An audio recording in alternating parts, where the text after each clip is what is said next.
A B-17 with a large hole in the fuselage, a hole that shouldn't be there. It was September 27, 1944.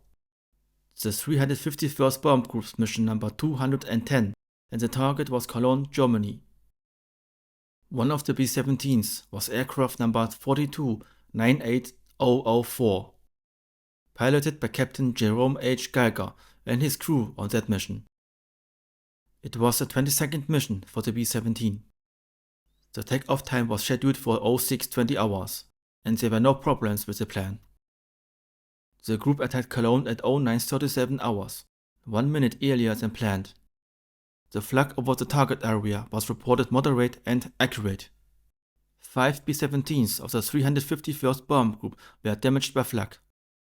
The ship, which received massive damage, was Captain Geiger's ship, serial number 4298004. The mission summary report of the 351st Bomb Group says: Airplane number 4298004, 508th Squadron, flak tore out bow turret, severed numerous longerons and ribs, demolished bulkhead 6, and tore off 40 square feet of skin on right side. Vertical fin is also badly bent. The flak shell entered the bow turret and exploded. The bow turret was blown away and killed the bow turret gunner Staff Sergeant Kenneth D. Deville and blown out the Y operator Staff Sergeant John J. Kurtz. The S2 summary of eyewitness accounts, a missing aircrew report 9360, reads as follows: First Lieutenant John C. Talbot, navigator on B-17 4297843, saw a man fall from Captain Geiger's plane, with his hand on his chest, as though he might have been preparing to pull a ripcord. He states, however, that he cannot be sure man was wearing a chute. What appeared to be a chute pack may have been part of flak suit. Observation was made from approximately 1500 yards. Lieutenant Talbot was navigator of Lieutenant Galloway's crew. He must have really good eyes. 1500 yards is a lot, but I think it's a typo in the report, and the correct distance should be 150 yards.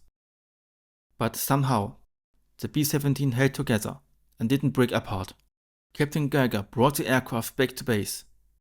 After the landing at base, some pictures of the badly damaged B-17 were taken. Picture 1.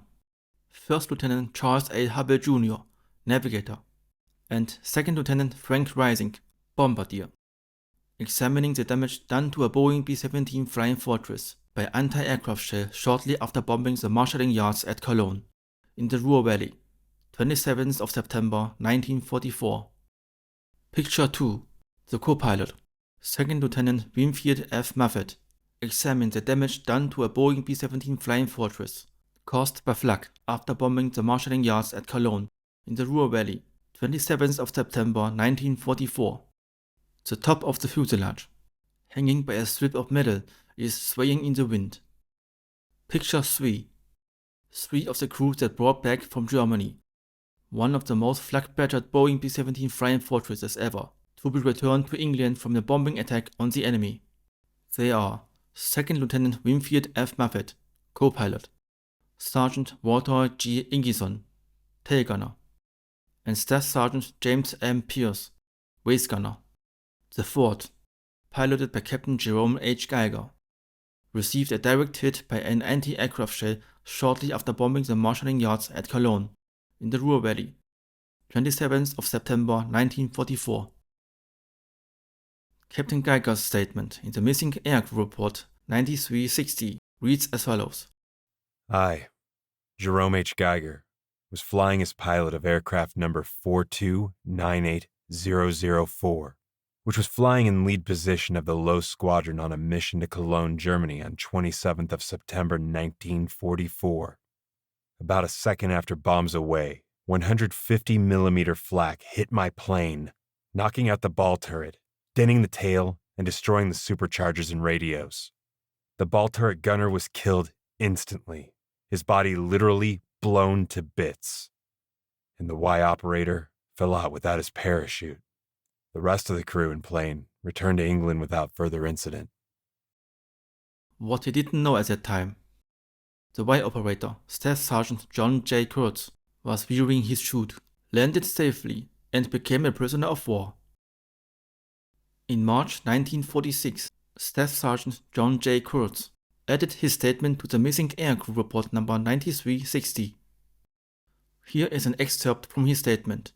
You can pause the video if you want to read the full statement by yourself. Sir, you probably know that I flew as a voice interceptor. In that assignment, I did not flew with the regular crew, nor even regular with my own squadron. Moreover, the fateful mission was my third. I could still not say what had happened to any of the men, as I was struck in what must have been a shell explosion, and went reeling out through the bottom of what in my day's condition was a shattered hulk. Information about the plane first reached me in the German prison camp, that the ship returned to England badly damaged, and with the ball-tooled gunner and me missing. There is one bit of information which may be of some value to you. While I was detained in Cologne, I listened attentively to all conversation, which unknown to the Germans, I understood. Mention was made of a man's arm having been found on the day and presumably in the area where I landed. I regret that I cannot supply more helpful information. Another B-17 returned to base after sustaining massive battle damage. The aircraft was salvaged the same day and never flew again. Captain Geiger continued his tour, promoted to a rank of major, and flew his last mission on April 17, 1944. His navigator was John C. Talbot, same crewman who witnessed the event of September 27, 1944 from another aircraft. That was the history behind the picture of the heavily damaged B-17. If this video was interesting to you, please consider to hit the like button and subscribe to my B-17 Combat History channel if you won't miss future videos. Thank you for watching.